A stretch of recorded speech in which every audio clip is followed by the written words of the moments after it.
sa Pilipinas. NBC Manila Broadcasting Company.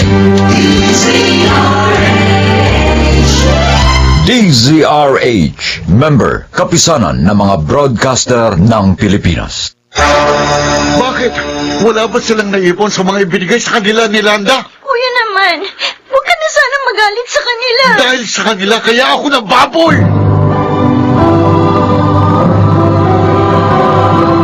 Handog ng DZRH ang dula sa kanyang panahon. May mga magulang na sa kagustuhang matulungan sila ng kanilang anak, ay nasasaktan nila ang damdamin nito. At ang malungkot pa kung minsan ay naipapahamak din nila ito. Mga kaibigan, narito po't ating pakinggan ang naging karanasan ni Ryan sa ating dulang sa kanyang panahon.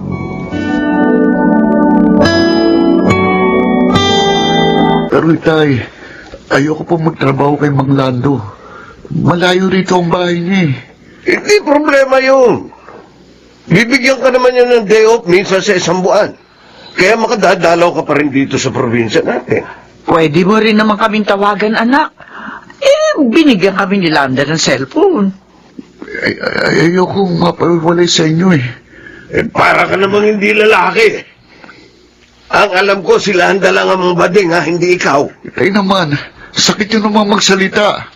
Magpakatatag ka. Hindi ka na maaaring umatras sa trabaho mo kay Landa. 3 buwan na sahod mo, nakuha na namin sa kanya. Ano?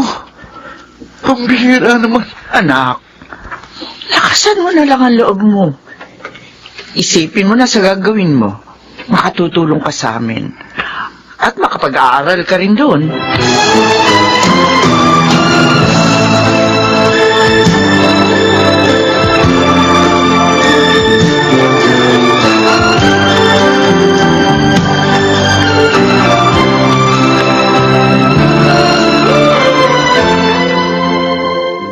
Nagustuhan mo ba ang mga binili kong mga damit at sapatos mo? Opo, Mang Lando. Aling Landa. Magaganda po. Salamat po. Okay lang yun, Ryan. Masipag ka naman at gwapo pa. Aling Landa. Alam mo, sabsagan, pag-aaralin kita. Ako ang bahala sa lahat ng gagastusin mo. Salamat po, Aling Landa. Pangako, mag-aaral ako ng mabuti at hindi ko sasayangin ang pagtulong sa akin. Pero sana, maging mabait at masunurin ka sa akin.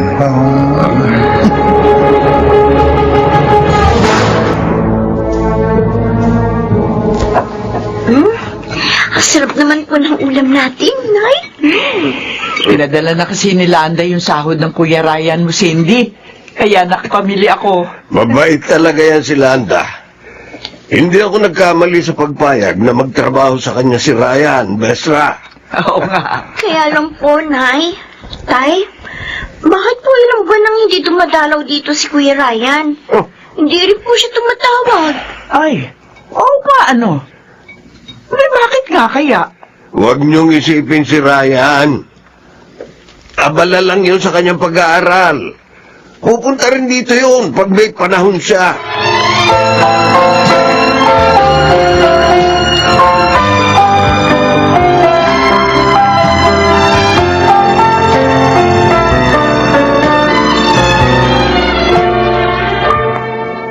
Gabi na naman.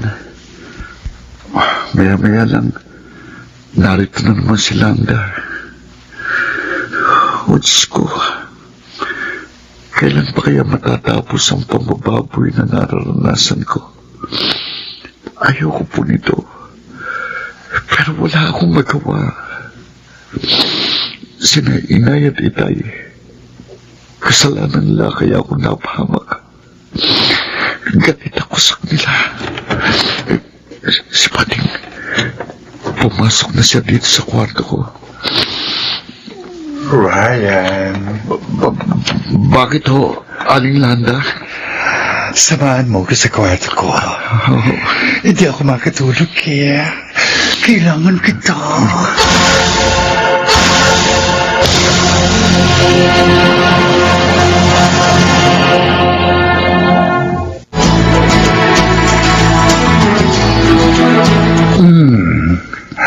Ano ang gusto mong sabihin sa akin, Ryan baby? Aalis na ako dito, Landa. Total, may trabaho na ako. Ganon. Dahil may trabaho ka na, iiwan mo na ako. Matapos kitang gastusan. Hoy, Bading! Huwag na huwag mong isusumbat sa akin yan. Alam mo, hindi libre yun. Dahil nagpasasa ka sa aking katawan. Kahit labag sa kagustuhan ko. Naging mabuti naman ako sa iyo. Kahit sa mga magulang at kapatid mo. Nagtrabaho rin ako dito sa bahay mo. Hindi ako nagsenyo dito. At kahit ayoko, nakuha mong gusto mo sa akin. Kaya naman ngayon, ako nang masusunod. Kukunin ko ng kalayaan ko. Hindi! Hindi ako papayag. Hindi ako papayag na iwan mo. At anong gagawin mo? Mag-iskandalo ka? Sige, gawin mo! Ryan, Hindi na ako natatakot. At ipagsisigawan ko naman sa lahat ng tao kung paano mo ko pinilit na babuyin.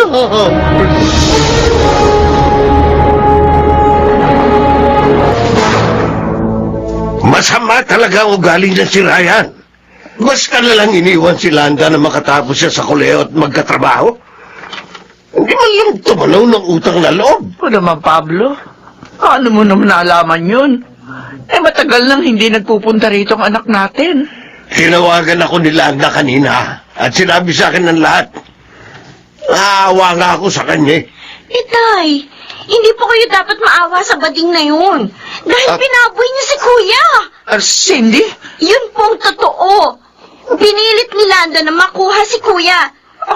At bilang kapalit nun, pinag-aral niya si Kuya at binigyan kayo ng kung ano-ano ni Itay. Pero labag po sa loob ni Kuya ang pakikipagrelasyon sa kanya. Ay, Diyos ko. Hindi ko alam na gano'n na sinapit na. Pablo, kawawa naman pala ang anak natin. Yun din po ang dahilan. Kaya hindi na siya nagpupunta rito. Nagdaramdam po siya sa inyo.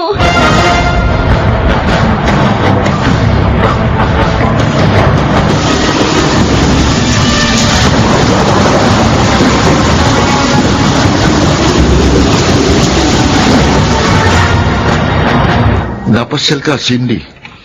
Oo, Kuya. May problema kasi. Oh, naipasok na kita ng trabaho, di ba? May problema ba doon? Wala. Hindi naman tungkol doon ang sadya ko. Eh, tungkol saan? Tinawagan ako ni na Inay. Nasira doon ang bagyong bahay natin.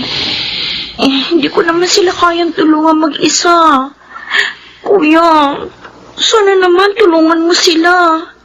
Sa evacuation center lang sila tumutuloy eh. Bakit? Wala ba silang naipon sa mga ibinigay sa kanila ni Landa? Kuya naman, huwag ka na sana magalit sa kanila. Dahil sa kanila, kaya ako nababoy. Oo nga, pero tapos na yun eh. Kaya sana kalimutan mo na lang. Maawa ka naman sa mga magulang natin.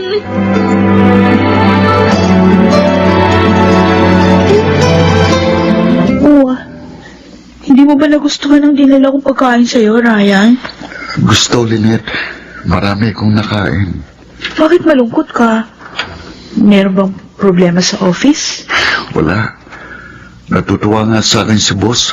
Masipag daw ako. Uy, ano palang problema mo? Lynette, alam mong tungkol sa nakaraan ko, di ba? Oo.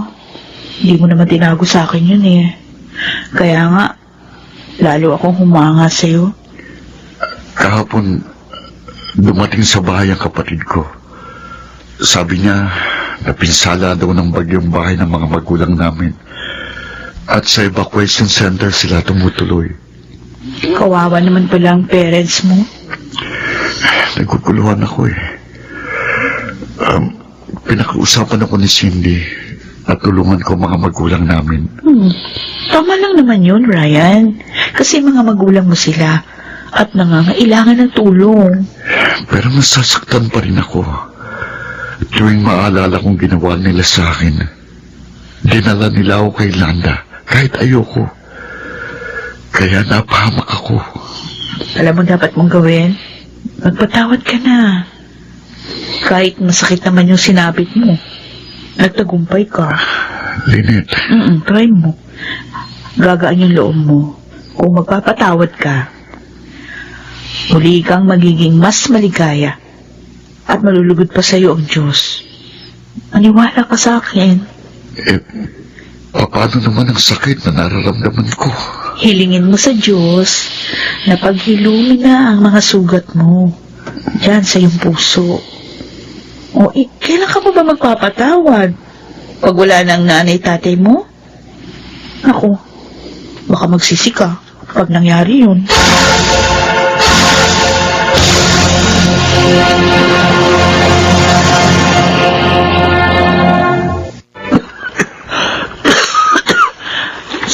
Salamat sa mga dala mong pagkain. Inuubo pala kayo, Nay. Ilang araw nang may sakit ang nanay mo. Napakahirap dito sa evacuation center, anak. Kinausap ko po si Kuya Ryan para po tulungan kayo. Oh, anong sabi niya? Galit pa rin po siya sa inyo. Ang anak ko. Hindi ko siya masisisi. Kasalanan ko talaga. Pinilit ko siya magtrabaho kay Landa, kahit ayaw niya. Parang nagkaroon ng trauma si Kuya. Sana mawala na yung nararamdaman niyang yun.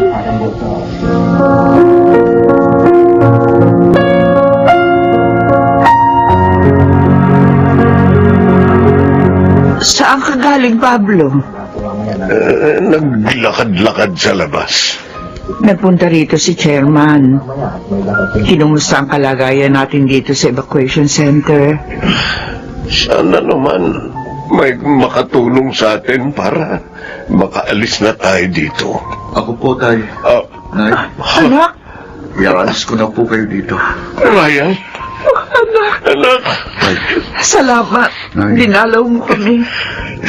Kahit na nga malaki ang kasalanan namin sa'yo. Anak, patawarin mo kami. Lalo na ako. Pinilit kita. Pero maniwala ka, hindi ko alam ang ginawa niya sa'yo. At hindi rin namin gusto yun, anak. kalimutan na po natin ang nakaraan. Pinatatawad ko na po kayo. At isasama ko na po kayo kung saan ako naroon.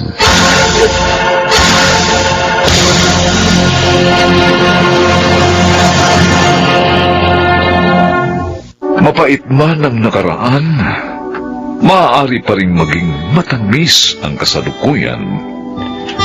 Ito'y sa pamamagitan ng pagpapatawad at pagmamahal na dumadaloy sa kanyang panahon.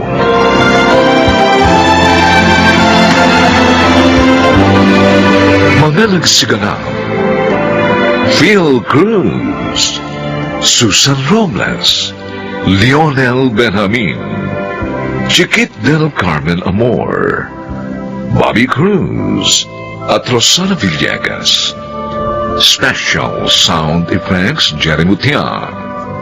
Technical Supervision, Eric Lucero at Bong Muyar. Musical Scoring, Buboy Salonga.